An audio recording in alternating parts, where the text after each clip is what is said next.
Hello, Internet, and welcome once again to the Free-to-Play cast brought to you by MMOBomb.com, your home for all things free-to-play related. I'm your host, Mike Byrne, aka magicman, and this is episode 328. We're recording on February 13th. You're watching it on Valentine's Day or later. Thank you for being our date for an hour or so talking about some free-to-play news. Hope you have a wonderful Valentine's Day. If you're celebrating it alone or with others, whatever, just have a good day. Joining me on this little mission, Jason Winter. How are you, sir? I'm wondering if you'll be my Valentine, Mike. Nope. Also Okay. on the line, Quintlin Bowers. What's up, Q? According to Twitter, I'm malfunctioning and destroying civilization, so everything's according to plan. Ah, yes. Is this the whole women thing? Yes. Apparently Twitter. We're malfunctioning and destroying civilization. I'm all for it. Yeah. Have you seen Civilization lately? I mean, my God. I mean, yeah, we can't do any worse. I mean, there is a big-ass asteroid supposed to fly by. No, there isn't. the next That's day. panic tweet. No, that's It's only 3.6. Read real astronomer. Read real 3.6 astronomers, not million miles away. I saw the headline and I was like, okay, I'm gonna go look at that. 3.6 million light years away. a million miles, not A million million light miles. years. Sorry, Yeah. million miles. I got it right the first time. That's Million still a miles pretty good away. difference. That's not exactly, near miss category for me, but whatever. Let's slide over and get started today with the news. All right, so first we're going to start off with some rapid fire. We got news from all over the gamosphere here in the free-to-play world. Then we're going to hit some financials, and then we're going to talk about what I'm really here to talk about today, Phantasy Star Online 2. So let's bang out the rest of this Let's get through all this other stuff. crap in Yeah, 2 minutes. Let's get Really through quickly. all this crap. First up, Bless Unleashed finally gets a release date. So we've had a couple of betas. They were closed in nature, so we'll have an open one. No, it doesn't look like we're going to at this point because we're only about 3 weeks away from this, a little over 3 weeks. March 12th. And it will have full 4K Ultra HD support, HDR10 support if you're on the Xbox One X. And, of course, Jason, there are Founders Packs because this went so well with Bless Online. You said there's no open beta, but the best founder package, I think, a 15-day head start, which is like 2 weeks or something. So it's like, well, well, hey, then and by the way, that best Founders Pack is over $300 in value. ooh, but it's yours for just $59.99. Yeah, Call now. You know that random number that companies get to assign. So yeah, Jason, we've got a $19.99 one, which is, even though it's the most basic one, it is called Deluxe. We've got the $39.99 one, which is Exalted. That's over $150 in value. And then the Ultimate Bundle for $79.99 USD, over $300 in value. Because these digital goods, No, they don't have value. Loot boxes have no value whatsoever. They are not gambling. At all. No, At not at all. all. And this skin, no value. And you can't tax them either, or maybe you can. I don't know. We'll see about that. Yeah, the United States doesn't know quite what they want to do. All right, so you're Jason. I don't think you're playing this one. You don't have an Xbox, right? No, I don't. So you're out. Q. I mean, if it's interesting enough that I might have given it a shot if it's on PC, and eventually it will be. So at some point I'll probably look into it. But yeah. So I guess I'll be taking a peek at this one. I played in earlier alphas and betas, but I opted, like, each time it was like, all right, I'm going to do a first look. No, I'm not. I'm going to hold off on this one. Like, the alpha was pretty performance-wise sketchy when I was in there. A lot of lag, a lot of rubber banding and everything. Then the most recent test I was in wasn't too bad, but there was a lot of stuff still missing that people are going to want to know about in a first look. Cash up stuff, things like that. So we had to hold off on it again. Looks like in March we'll be doing our first look on it. And all I can do is kind of go back to what I've said previously, Jason. For this one, I couldn't tell if I was having fun. Like, I wanted to play it and keep going. Like, I wanted to do the next quest and do the next quest and do the next quest. And I thought some of the visuals were really well done. Like, some of the areas were very, very, very, very pretty areas, environments. But I was like, I've played for like 6 hours, and I don't know if I'm having fun. I'm definitely not having fun, but I don't know if I'm having fun. I'm like still in the middle. So, and I still sit there to this day. I will give it a shot when it comes out and keep you guys posted on it, but I certainly will not be buying a Founders Pack.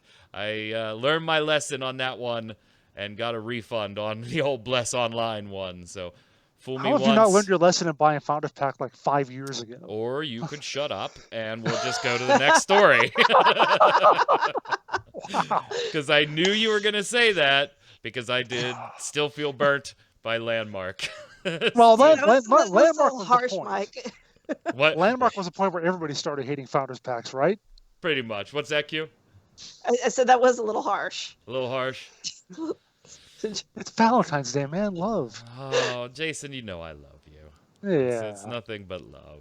Mike shows people love by smacking him in the face. Right? Moving on, Jason, your game, Conqueror's Blade, might have some development being delayed. Now, this was kind of weird because we saw like esports competitions having issues and delays with the whole coronavirus outbreak, particularly competitions that were going to be in impacted areas, in hotter spots than others. But we didn't really think about this from a game development perspective. What's going on here with Conqueror's Blade? You know, it's like a few months ago when I was first getting into the game, and Zach tried it too, and I was on Twitter, he didn't like it, and I was like, yeah, I can see how it's a niche thing. People won't like it necessarily.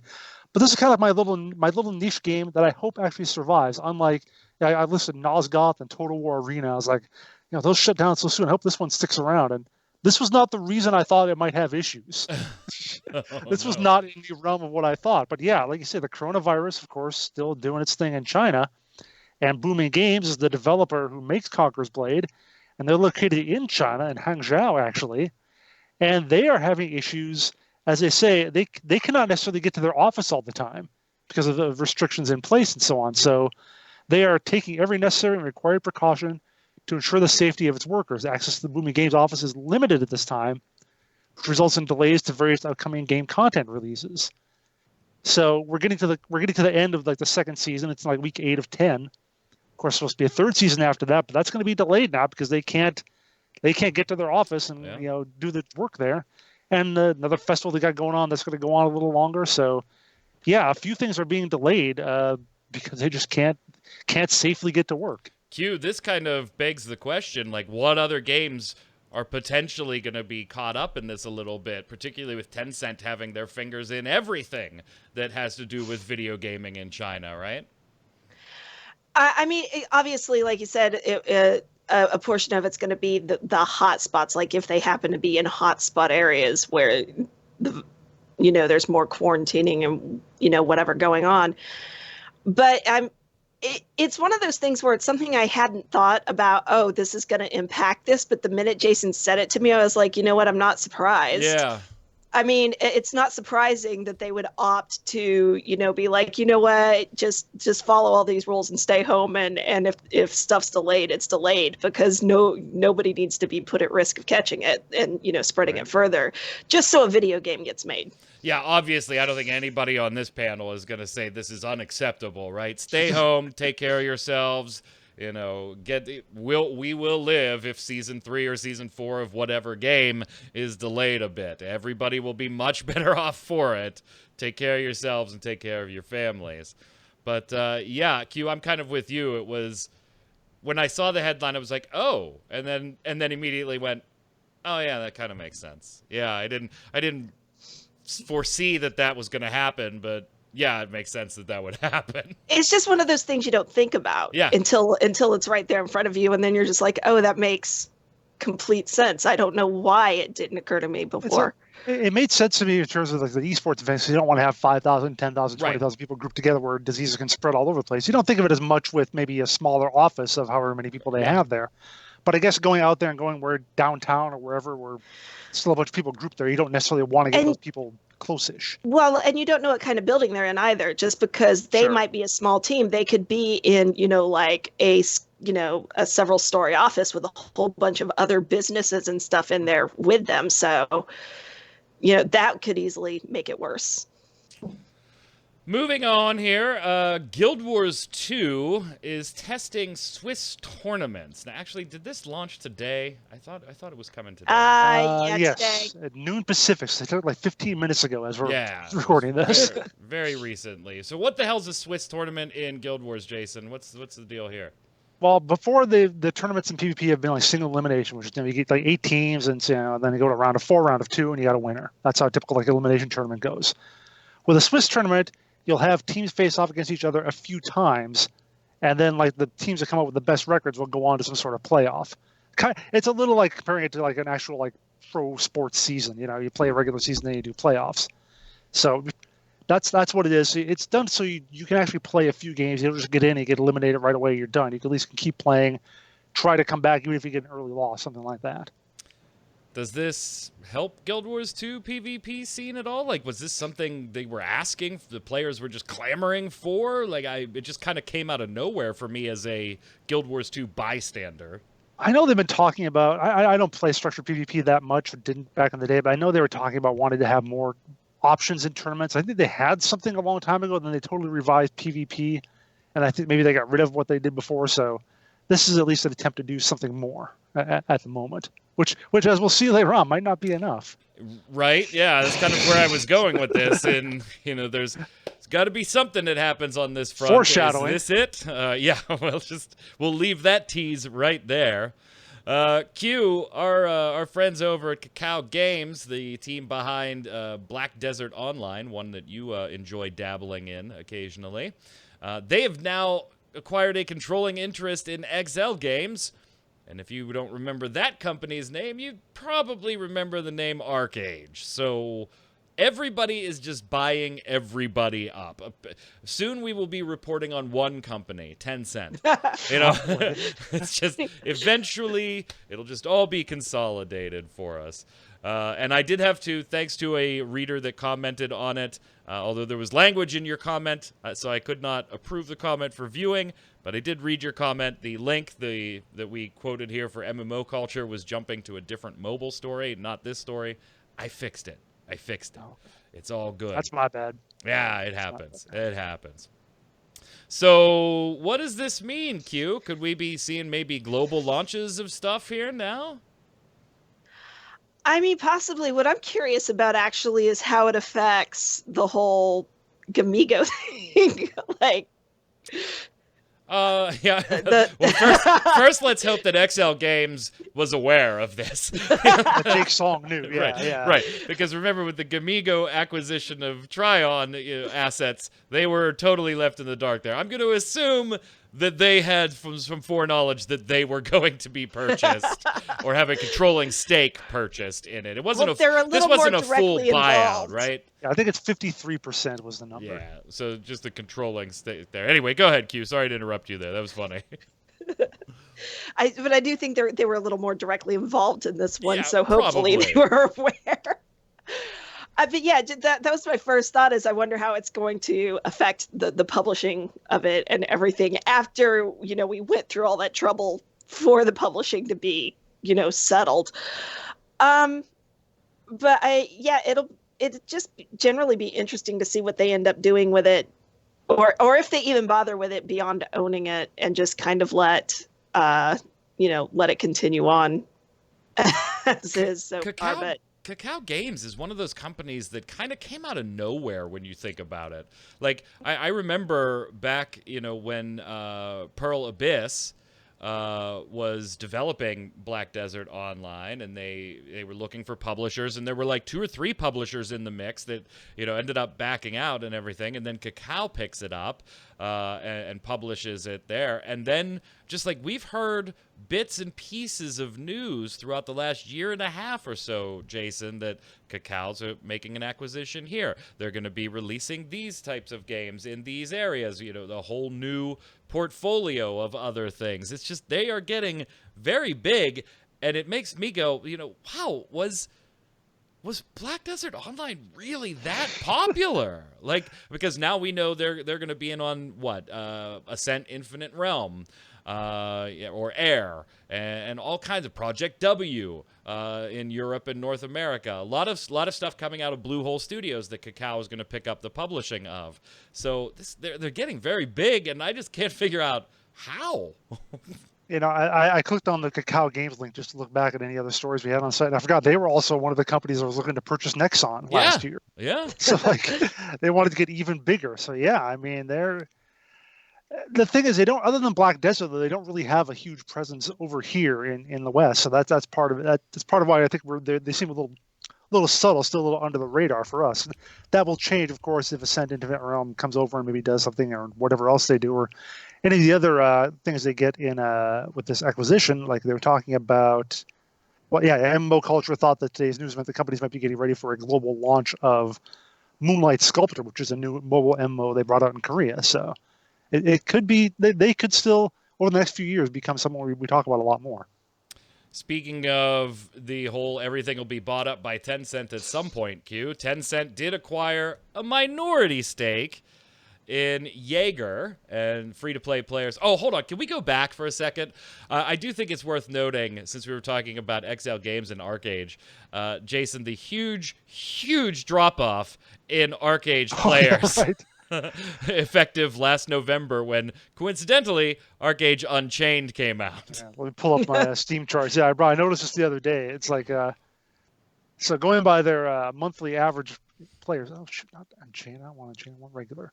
Yeah, according to their monthly average players, ArcAge had, I'll start with April of last year, 307, 388, 396, 356, 336, 365, 517, 102, 80, 81. So they dropped by like 75%. The instant ArcAge Unchained came out. These are just numbers on Steam, so it doesn't account for whatever else is going on with the usual disclaimers. Yeah, ArcAge Unchained, on the other hand, has since October of last year over 3,700, 3,700, 2,400, 1,800, 1,500, almost 1,600 in the last 30 days. So I think this kind of says, hey, developers, you know what? It's probably better, Q, just to sell your damn product rather than to try and pay to win nickel and dime the daylights out of people. You'll probably get a better reaction. Possibly. I mean, who would have thunk that? All right. Anyway, back to Tencent now. They've acquired a minority stake in Jaeger. Free-to-play players, you might remember Jaeger from both Dreadnought, the huge ship combat, World of Warships with spaceships game, and The Cycle, which is a game that Jason and I kind of enjoyed when we did our first look video on it, although I've kind of jumped to other things by now. But I jump into The Cycle still, so I got to give it credit. It is still installed. And I still occasionally jump into it. Kind of a battle royale-esque type game. Check out the first look. Even still got an icon on my desktop, which is high praise. Yeah, that is wow. That is high praise. Now this was just minority though, Jason. They didn't pick up like any controlling stake or anything right now. Yeah, a strategic minority investment is what they call it in particular, which will greatly enhance the scope of our business, said the CEO, and will strengthen the company's development and publishing activities for all its games, including one that we don't know about yet. Yeah, and the news hasn't really been good for all of Jaeger's portfolio lately. I mean, Dreadnought laid off 45 people pretty much right after it launched. The Cycle's still getting its updates, so that's good and everything. But after Spec Ops: The Line, it's kind of struggled really to find a foothold, Q. I honestly, with at least two of these games, I haven't even noticed what they're doing. So that's because he gives me all the articles for them. Yeah, that is true. There's a very specific line between the things that he gives us. Like, is Secret World still running? I don't even know. Yeah, they never write about it. They actually did an event this week. I'm shocked. The developer did an event, not the players came in and decided to just create an event. Oh yeah, that's their Valentine's thing. Yeah, they actually did a holiday event for once. But is it new? Isn't it just a rehash of an old one? The last time I remember a Valentine's Day event, it was when they did that competition thing. Oh, So, yeah, you're uh, probably right. I mean, I'll defer to you on all things Secret World at this point. Yeah. I I mean, was heavily into it, but not when it became Secret World Legends. I haven't been playing it in a really long time, obviously, partially because the only other person I had to play with quit as well. So now there's no fun. All And right. it makes me sad. It is sad. It is sad. And then Tencent bought some of them. Well, it was offering to buy them. We'll have Did to we, see. Okay, I get confused now on who's buying who a lot of the time because I do seem to remember there being something bought related to Funcom. Well, But Generally, it's Tencent bought somebody. That's Yeah, yeah. Well, no, didn't Tencent make a bid to buy all the shares? I think that's what it is. Yeah. Yeah. Buy all of maybe. Funcom. Yeah. I don't know if maybe. they actually acquired all of them yet, but Or they were paying like 23.25% more than the shares worth to everybody. Oh, that's right. And yeah, That's it. Funcom's board was like, "Hey guys, take this offer." So I don't know where that is yet. Maybe look that up after the cast, see if anything's followed up on that.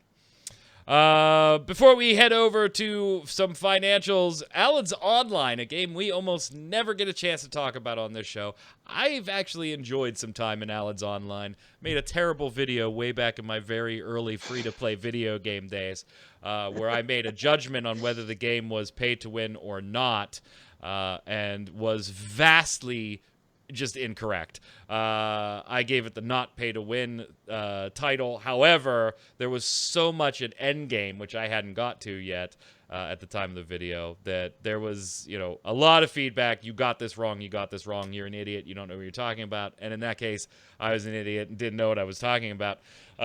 So, yeah. Probably not a lot of that stuff changing as far as some of the late game stuff, but it is getting a huge update if you're playing it for story. The Soul of Darkness update finally gonna this is update 11, by the way. We haven't had a story update since update 8, so 3 full updates. We're finally gonna get to pick up the storyline, keep going through some of that content, some big battles that they are teasing. So if you are an Alad's Online player, and you're still playing it, then this has got to be good news for you. New content, new battles, new story. That's never a bad thing. And if you've already paid to win, here you got some story content to go through. Speaking of games I didn't know still existed. Yeah. Well, that was like the WoW clone, right? That was the WoW clone that made WoW clone a term. Our last article that's tagged Alad's Online is from May 15th, 2017. Yeah, we don't get to talk about it all that often. And the one time before that is actually the next mention before that is from High Low. Oh, that was fun. I remember that show. Yeah. None of you watched it. Yeah. None Go of back you and watch them all. Give us a million hits on YouTube. Yeah, none of you YouTubers watch that show. That's why we stopped doing it. But I liked that show. That was fun. I like the cheesy game show music and the applause effects. That was great. Yeah, like we definitely 80s the shit out of that show when we did that. All right, let's go on to financials. First, we'll talk about NCSoft since we kind of teased Guild Wars 2, maybe not in the best of spots. So let's hit NCSoft's financials. Jace, give us the rundown, and then Q and I will chime in with a few thoughts. Mobile business is great. It's amazing. It's fantastic. It's like absolutely massive. It's almost 1 trillion Korean won. Which is almost 1 billion USD. It's closing in on it. So that's a lot, and that's just the revenue coming in from the mobile sector. Lineage and Lineage 2 also doing well. They were up overall for 2019 and up in the previous. Well, Lineage down a little bit. Lineage 2 up a little bit. So they were both keeping on. Then there's the games that you might have actually played if you're like over in this territory: Ion, Blade and Soul, and Guild Wars 2, and they're all kind of messy. Yes, not in a good spot. Now, let's start with Q, you and I taking a look at Ion, a game that for a long time was very near and dear to both of our hearts. Not going so well. Out of all of them, all of the portfolio when we see these releases, we kind of saw Ion and Guild Wars 2 at the bottom of the barrel. For a while now. That's kind of been the trend. Even Blade and Soul was doing better than it by, 5 to 7,000 Korean won. it's millions of Korean won. I hate the way this is reported, but you know what I'm talking about. 1,000 million Korean won. 1,000 million Korean won. Ion hovering in the teens, right? Now it's at 8. Fell to 8,000 million Korean won. Pretty substantial drop off. It is only about 1,000 million Korean won away from half of what it did in Q3. That is a huge drop. What the hell happened with Ion? I honestly, I can't tell you. I mean, just that distinct drop right there, I've kind of felt for a really long time that it's just, slowly dying, because they went in and they took out pretty much anything worth doing in the game and just went, all right, really fast leveling, PvP, and there you are. That's all you do. Everything went black on my screen. Oh, I know. But I mean, this other drop, maybe people just got tired. Like maybe they were just being super stubborn and sticking in there and going ahead and keeping up with it, even though the developers sucked out all the fun, and they just all of a sudden decided that they just can't anymore. That's honestly the only thing I can think of, because they really did. Remember when they did that one update, we went in and checked out and they were like, oh, the leveling is so much easier now. And it's like, okay, you went from ridiculously difficult leveling that nobody could get past to, it takes me a couple of hours to get where I need to go. And now all I get to do is, either fight or avoid fights, and that's it. Yeah, and they put in that fast track server. Yeah, that was years ago, but It hurts me to see that. Now, we still have not heard anything about A2 or Ion, what is believed to be Ion 2 as well. It's been a while. I'm trying to look up the last time we had any rumor there. Yeah, Didn't that turn out to be Mobile Ion? We thought it probably would be. We didn't have confirmation on it yet. I should re-listen. I listened to their investor broadcast, and they did mention both Ion 2 and Blade and Soul 2, but I didn't get a hint of whether they were mobile or not. Yeah, initially we reported that they were probably going to be mobile, BNS2 and Ion 2. And we talked about this the last time was November, so this was Q3 financials. As for other games in the pipeline, Blade and Soul 2 and Ion 2 are both on track to still launch next year, so sometime this year. Though exact timing and strategy is still being worked out. Let me see if anybody else has word on Ion 2 here, because we saw trailers. We saw just got a mention, trailer, I should say, and it's taking place before the original Ion as far as story or timeline goes. Let's see, yeah, still lots of probably going to be mobile, maybe be mobile, but I'm not seeing anything concrete yet. Now we'll have to wonder if it's even going to be a damn thing. Jason, on your side, near and dear to your heart in the past, Guild Wars 2, oof. Yeah, I mean, and just like the same thing as with Ion, it's like, I don't know why this quarter was the quarter that it took its plunge. I've been saying for a long time they need to do something different. They need to put a little more variety. But then I thought, okay, if it's staying steady for this long, I guess they're down to that group of people that are always going to stick around and log in every day and do their stuff and spend their money and so on. Even despite some of the issues they had last year, with the people being let go or people leaving the company or whatever, I thought, okay, fine, it's steadied out, so it's going to stay like that. We'll get a bump when an expansion comes out, but that's about it. But then this happens, so it's like, out of all the things, like we have controversies like the loot box mounts, from a while back, and various other issues with expansions and so forth. So I'm surprised that nothing really happened in this quarter, in that last quarter, other than a couple departures. But I don't know what could have happened that made people just abandon the game like that, unless Mike O'Brien leaving was that big of a catalyst to everyone else to say, okay, time for us to go now too, I guess. Trying to find. He left on October 3rd. Yeah, that was the release. So right as Q4 was starting up, I looked that up. Well, no, I'm looking at something else here, which I think will be a little build templates too also came out in Q4, so and those were not well received. So those weren't well received is being incredibly gentle. Yeah. Financials. What are you looking for, man? I got a spreadsheet here. What do you need? You got a spreadsheet? A spreadsheet? I want to know the last reported WildStar numbers before it was bounced to other revenues. Q3 2016. I knew it was 2016, but I was looking at Q4, so it was Q3 was the last time they showed that was the last up. time I had its own individual spot. What were our thousands of Korean won at that point?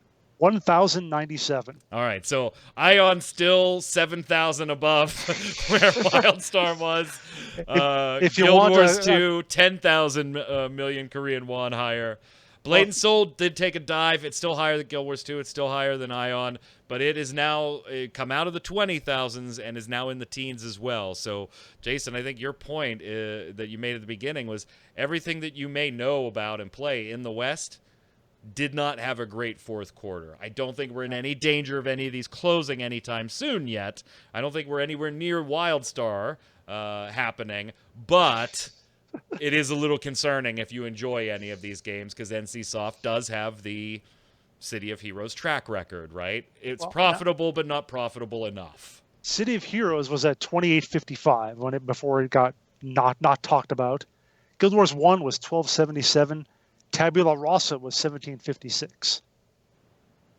So once you drop down to around 2,000 or so, you might be in trouble. But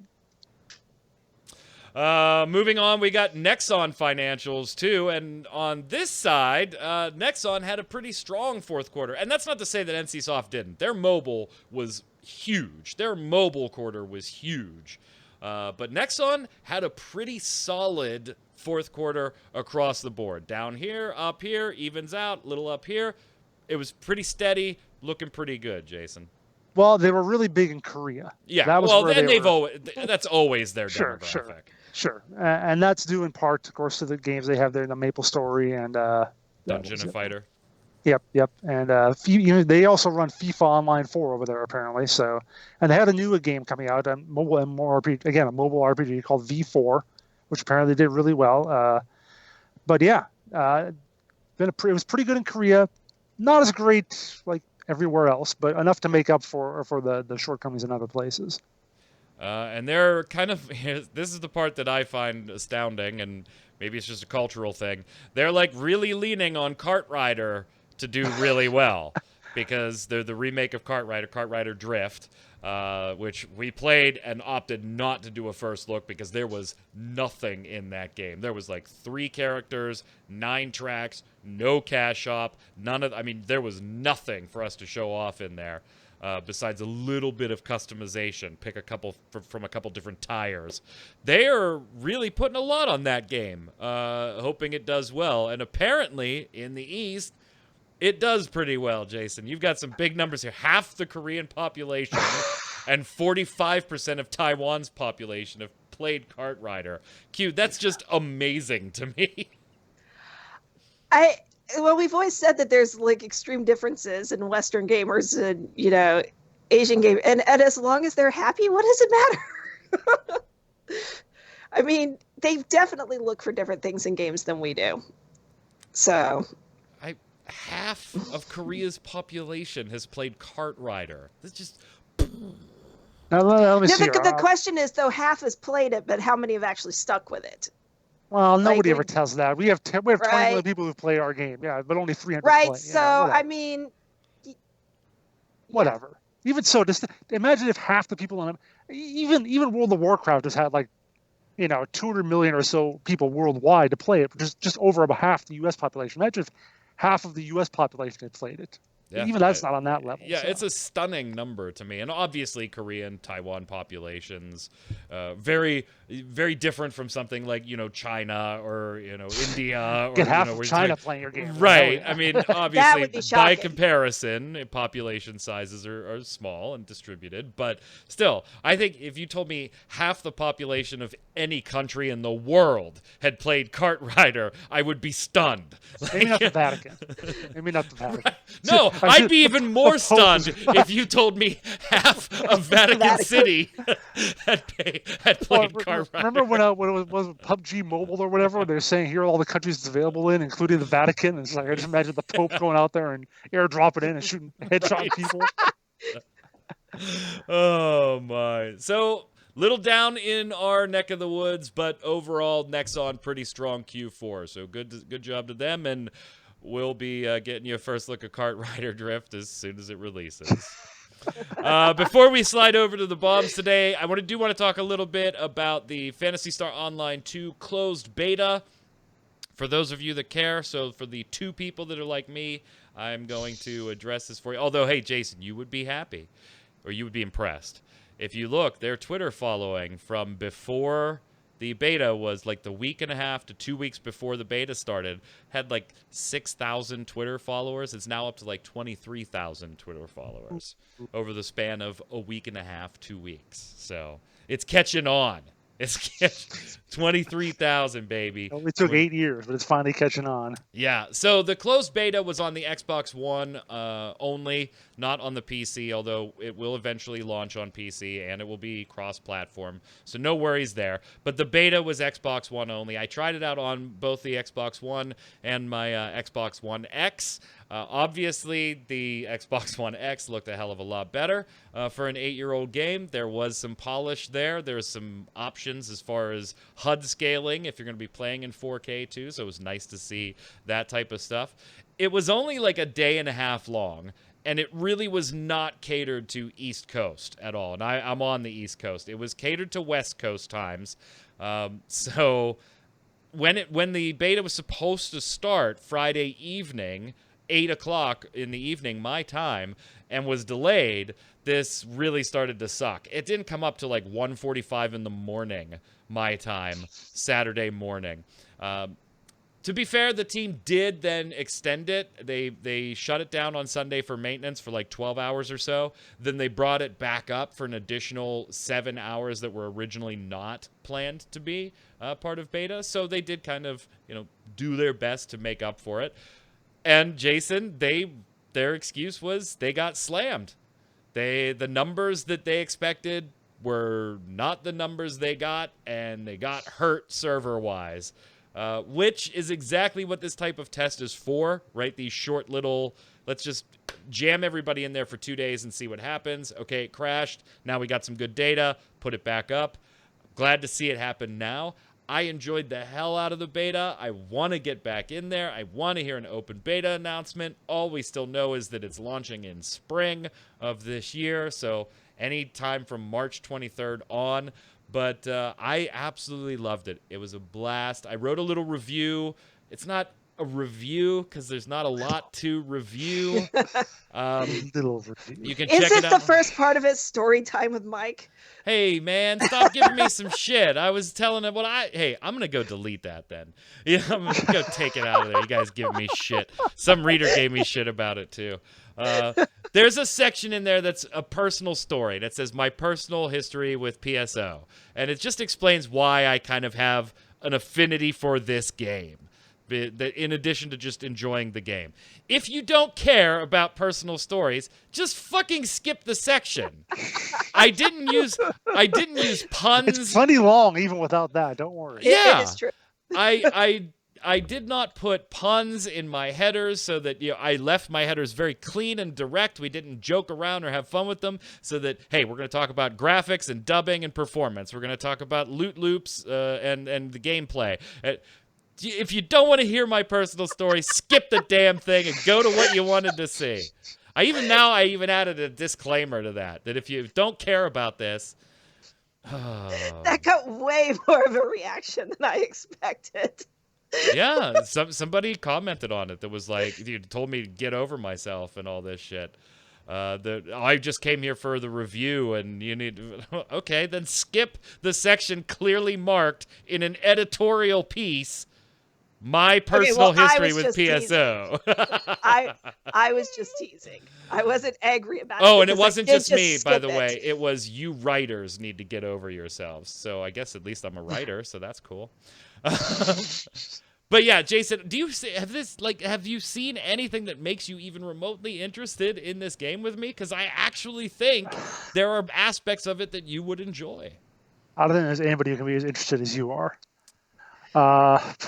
But I guess my question to you is like, what I'm reading about it, hearing about the core gameplay loops and so on. It's kind of difficult for me to parse it out without actually playing. So my question to you, though, I guess, is what what is in there that feels like a more modern MMO? That's something more than what came out in 2011, 2012, that era. What feels more like a Guild Wars 2 or even a WildStar or an Elder Scrolls Online or anything like that? What feels better? Okay, well, you can't make that comparison right away because the number one thing that gets shut down is it's not an open world. It is more that made it sound like Skyforge almost the way you described it. Is that accurate? Yeah, and I just had to reconnect my camera there. It froze. Don't push the button on your mic. No, it is more in the vein of a Skyforge or a Path of Exile or a Diablo in the fact that there is a hub area, and that is very MMO RPG interactive, right? All the players are there. You can interact with anybody there. That's you get your quest, you start your guild, you upgrade your gear, you do all that. When you go down to the planet, whether you're doing urgent quests, story quests, side missions, which they call client orders for various NPCs, or just an exploration, you want to go and explore an area of the planet. It is an area of the planet. You go down to the forest. You go down to the tundra. You go down to the ruins. And you can't run from one to the other. And you come back to the planet and do that. So yes, Skyforge would be the best feeling as far as the way it operates. One big lobby, zap, zap, zap down in your groups of 4, or if you're doing an urgent mission, 12, which is kind of their raid content. But there are elements of, MMO aspect. It is very MMO. It's not like Diablo or where you just say, oh, well, it's multiplayer. No, it is very MMO. There are guilds. There are plenty of interactions. There are events that happen that are with thousands of people. There were hundreds watching the concert that was on during the closed beta. We were all together jumping around there. That was fun. Their raid type content is urgent missions, which are 12-person affairs where you're taking out a huge boss or multiple objectives over the course of a timed event. So it does have all these different MMO features, but it is not open world. So don't expect that portion. I guess one question I have then, but based on when you talk about going down to the areas, is it just your group or is it like Skyforge where you can actually have to kill the people around? Yeah, so when you jump, that's a good question because there's a different. It works a little differently in the zone depending on what you're doing. Some segments of the zone, because you will go from Forest 1, let's just call it Forest 1, you're running around, you get to an exit, and it's going to fade to black and then fade back up, and you're in Forest 2, and 3 and 4 and 5 and 6, or whatever, working your way through. Some of those areas are single party only, so it's just going to be you and your party. Some of them are not. They're multiple parties, and you'll see other parties running through these zones in different directions too. So it's a mix. It's a mix. That would have been a real downer for me to not actually be able to see people in the wild and killing stuff or whatever. So you can. It just depends on what. Depends on the area. Yeah, at least occasionally. The area, yeah. Yep. And on the Guild Wars 2 front, by the way, there are, when you're on the planet doing things, there are random-ass missions that pop up while you're there, similar to the events that used to that happen in Guild Wars 2. So you may be running along on a quest that just says, get to the end of the forest and kill Big Baddie. And in the process of moving through the forest, you end up completing 4 different types of missions right there that were on the planet that just popped up on your screen and said, take out this guy, or popped up on the screen and said, lure this big-ass creature to this big-ass trap so we can trap it. These mini-type event quest rewards along the way, very similar to those side things that used to show up on Guild Wars 2. They're not chained together like Guild Wars 2's were in some areas, like you did one to unlock the next, and then the Minotaurs didn't control the city anymore. Sure. Not to that extent, but there are random, almost like fates in Final Fantasy. That's exactly what I was going to bring up, Yeah, I was going to ask if it was like the open world stuff in Rift, where people just kind of, if they popped up, a whole bunch of people, just swarmed on it and got it done. Yep, and if you're in an area where it's just your party only, then only you or your party get that event and can do it. But if you happen to be in one of those zones, Jason, where it's multi-party, then everybody is able to interact with the same event and kill it. Okay. So my other big thing that I always worry about is is the fun stuff still in the open in the early levels, or do I have to play until I'm level 50 to get to no, it's fun stuff right from the beginning on this one, Okay. because it follows more that Diablo loot loop, that Okay. ARPG loot loop, where the game has a story, but it does not work like Final Fantasy, where you are linearly progressing through the story. You could literally go do a shit ton of side quests and exploration and then come back and start accepting story missions, but because you've already cleared these zones in exploration, you can just watch a bunch of cutscenes real quick, because what's supposed to happen is you go clear the forest, you come and watch your story scenes, you do your story quests if there's any for you to do, and then you can't open the next one because you haven't explored the tundra area yet. But if you explore a bunch of those, you can just come back and boop, boop, boop, boop, boop, boop, boop, go through a ton of story. It doesn't work like Final Fantasy, where the story gates the content. In PSO2, the content gates how far you get to view the story. So you don't even have to do the damn story if you don't want to. It doesn't matter. You don't have to if you're not enjoying that aspect of it. And you start accumulating shit right off the bat. Abilities, discs, great! Now my inventory gear, gonna be all shitty. inventory. My inventory. Inventory will be the first purchase any sensible person fucking makes in this game. It's one Your of those. personal inventory only has 50 slots. Your your vault or whatever has, I think, 200 in its default slot. There are a couple sections where you can pocket materials and things like that so that they don't interfere with inventory. But your personal inventory, that'll be the first damn purchase I'm making. 50 is not enough. Imagine playing Diablo with your Path of Exile with the 50 squares, right? And you socket those things. It's just, no, it becomes annoying to have to, here's all my rewards. You kill a boss and 9 different things fall out of it. You walk across all of them to figure out what you want to pick up, and then you find out your inventory is full and you got to sit there and drop shit to pick this up. Yeah, spend whatever. It doesn't have like the shaped like stuff, like the Tetris stuff, like in ARPG. No. Okay, It's good. just 50 slot bags. No. Okay, good. It's just a 50 slot inventory that you can pay to expand through a cash shop purchase. Now, the cash shop wasn't open for any of the closed beta. We couldn't even get in to see it. It was grayed out in the main menus. And That's suspicious. well, if you look it could be smart on their part, right? For now. If you look at the monetization, the way they've done it in Japan, there is a subscription. There's an optional subscription. Cosmetics are huge in this game. It is very. There is an aspect of Endgame that it is a fashion simulator, like you see in Guild Wars 2 and stuff like that.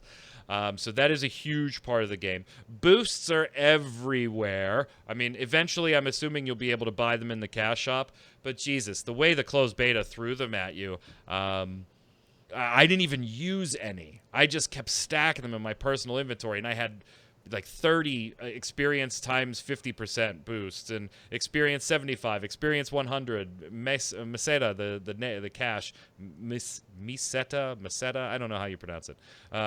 All these boosts, but inventory is definitely going to be something you want to buy. And they have said that cosmetics are going to be their big thing, and I believe them on that front because it is in Japan. There are some things that SEA does with the monetization in Japan that I'm hopeful won't happen here in the West because SEA isn't doing it. It's straight through Sega, but we'll see. And this is probably Phantasy Star Online 2 calling me. No, it's not. But all in all, I enjoyed it. I can't wait to get my hands on it some more. I think you will enjoy it right off the bat, Jason. It is not the... Right. You will be killing...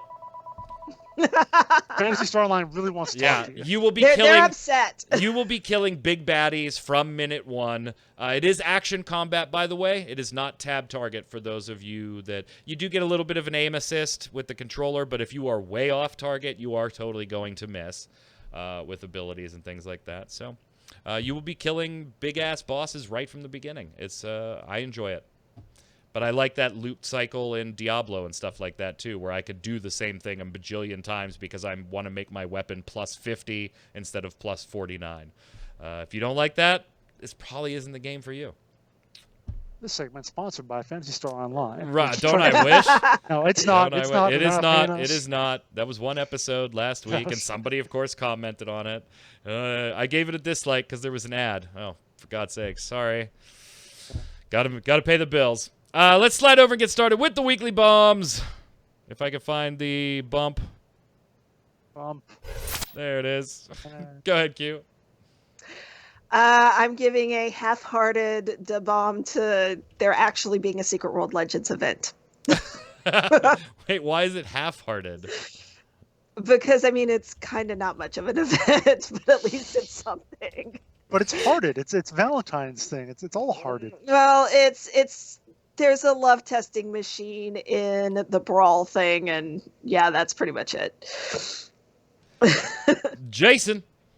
I'm going to give an A bomb to Tim Sweeney, of course, the CEO of Epic Games, who in some conference or whatever the other day said, we have to ask ourselves as an industry what we want to be when we grow up. Do we want to be like Las Vegas with slot machines, or do we want to be widely respected as creators of products that customers can trust?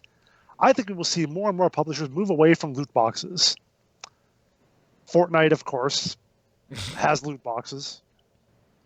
Now, granted, it's only in Save the World. It's not in a Battle Royale. And you can't get them through gameplay, but you can also purchase them with real money. So, Tim, STFU until you get rid of those. So, just saying. I'm going to give a no surprise here. Dub bomb to Phantasy Star Online 2. Now let's get to open beta so that everybody else can check it out. And get on PC. And on PC, yeah. From the viewers, Slayer Master PWI, dub bomb to Blizzard telling Bethesda to hold my beer and watch this for the race to be the worst company.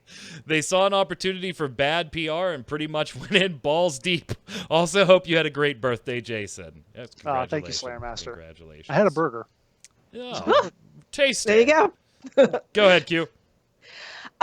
Jeremy, bomb to Legends of Runeterra for still staying fresh and keeping balance in mind with each new update. Still find fun new decks and ways to play the game with every new match you play, especially the Expeditions draft mode. Nice.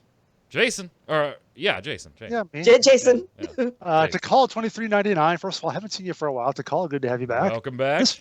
This point goes to Mike. The prediction was which will come out in beta first, and since Torchlight Frontiers no longer exists and thus won't ever come out ever, Mike automatically wins. I agree. I 100% agree. We'll revisit that later. Yamikami says, I actually started Runeterra today. About the business model. I think it's good since it keeps you in the game long term and keeps you coming back. If you dump just $200 or euros on the game, then have all the cards, you don't need as much reason to play to improve your deck. Likewise, it fits their release cycle. Let's say they release a few new cards every month or what it's going to be. Players are not in the bind to just having to pay big money every time. I mean, if you're not rich, you consider spending all that money for a children's card game or actual stuff. With smaller sums, people are more carefree. Plus, engagement keeps queue times low. What you see with Hearthstone, new decks get released, everyone plays, a few months later, less people play. So my opinion is that it's a good idea. Way better than Artifact. Funny, by the way, how all MOBAs get a card game. Smite had one too, that never saw the light of day.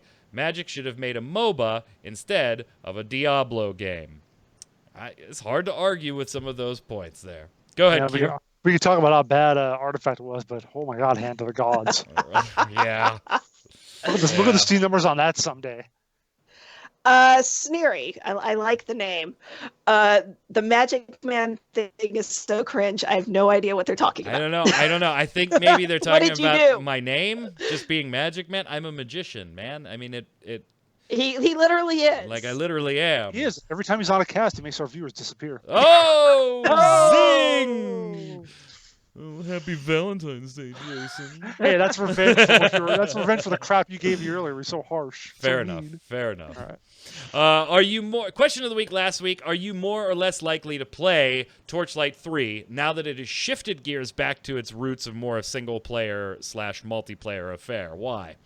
Guessly says, if I would stop scrolling here, hey again, I had access to Torchlight Frontiers, and I had a similar situation as you, meaning me.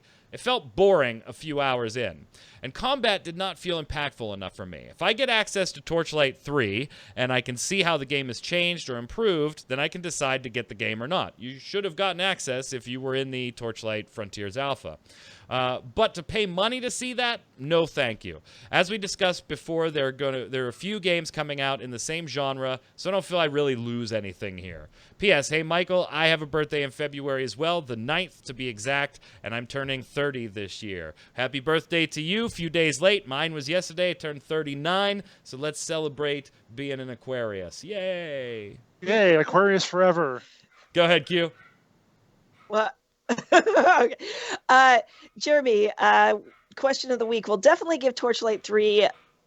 I'm going to assume they meant good and not God. A go. I would think that's a go.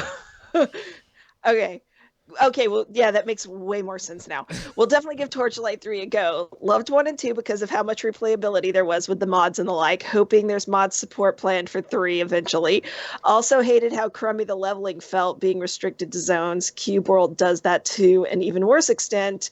Get out of here with that garbage. Yeah, there were not a lot of people that were fans of that, Jason. Go ahead, take the next one. I'm going to go out on a limb and say Torchlight Frontiers is going to come up before Cube World. And I meant Frontiers. Anyway, Talva says, nope, I was excited for Torchlight 3. Now I couldn't care less. Oh, all right. Somebody kind of going the other way here. Jao says, question of the week, less likely to play Torchlight 3 now. I only hopped into Torchlight 2 and couldn't find a click that would lead me to want to finish it. Felt very restrictive in what I could do with each class. Did play with some mods, though, in the end. So, yeah, that's one I've seen a lot. We'll have to be on the lookout to see if we're actually going to get mod support. I would assume we will, but it's just a question of extent. Go ahead, Q. Tickle 2399. I'm more likely to play Torchlight 3 now that it's a single player buy to play game, as the first 2 are great and this is more the same. I'm all in. I only have time interest in one MMO, Final Fantasy 14, and Torchlight Frontiers wouldn't have gotten much run from me if I'd stayed in MMO. Makes sense. Jason, you just kind of wrote a piece kind of along these same lines looking at season passes. Mm-hmm. Take a look at that on the website if you guys get a chance. Excellent piece. Go ahead, sir. Misfit Rain says, question of the week, I am not likely to play Torchlight 3. I don't mind the price tag, although that would kill the player count in the game if it stayed MMO-ish. I care that it left the only thing that sparked my interest, MMO. Now it'll just be another Diablo clone in a kid-friendly atmosphere. Pass. Oof. Harsh. Ars Jabber says, question of the week, absolutely I will now buy your game, as long as it's fully fledged sequel with single-player campaign and no cash shop shenanigans. Also, it's nice to have the whole trilogy on Steam. I don't want to install yet another launcher, Arc, for just one game. I hear you on that one. Go ahead, Q. Excel Kabayashi, I can't see any reason to play Torchlight 3 at this point. The only thing that they had going for them was that maybe they could do something interesting with the MMO elements. As it is, Path of Exile and Diablo are still likely to be better single-player games, even though they aren't exclusively single-player. Finish it up, Mr. Winter. Breckner Catalan says, Torchlight Frontiers Alpha was really terrible, and it hadn't been updated in months. I was expecting the next moment to be about the game being canceled.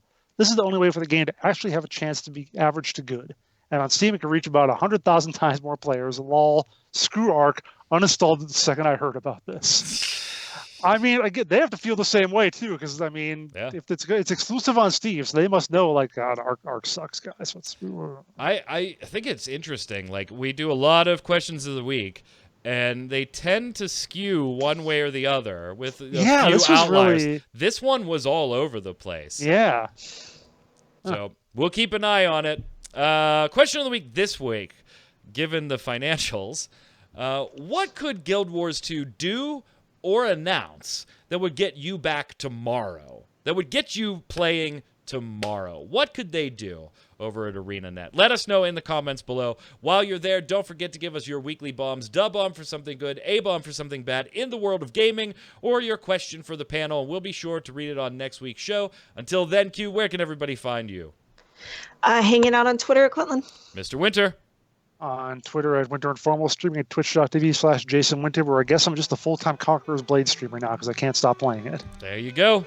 I'm Mike Byrne, a.k.a. Magic Man with the cringy name right there. You can follow me on Twitter at MagicMan1. But more importantly, while you're there, follow at MMOBomb to get all the latest news, articles, interviews, previews, first look videos, and more. Until next week, stay safe. We'll see you on the servers.